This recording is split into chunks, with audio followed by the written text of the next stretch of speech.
நான் தான் தம்பி முட்டை வாங்கிட்டு வரணுச்சு. சரி முட்டை இல்லாத அங்கேயும் போய் உட்காந்துட்டுங்களா, முட்டை இருந்தாக்கா அவங்க வேலைக்கு பார்ப்பாங்க, நம்ம அந்த வரைக்கும் போயிடலாம் உட்காந்துட்டு. நான் இன்னும் சொல்லி வாரம் போகிறோம் ஐயோ இருக்கிறாங்க யாருன்னு தெரியல.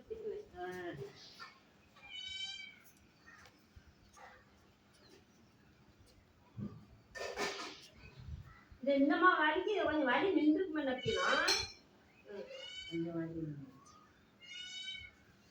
வலிச்சுன்னா நீங்க கட்டி இருக்குங்க. அன்னைக்கெல்லாம் கட்டு கட்டிட்டு முதல் நாள்லாம்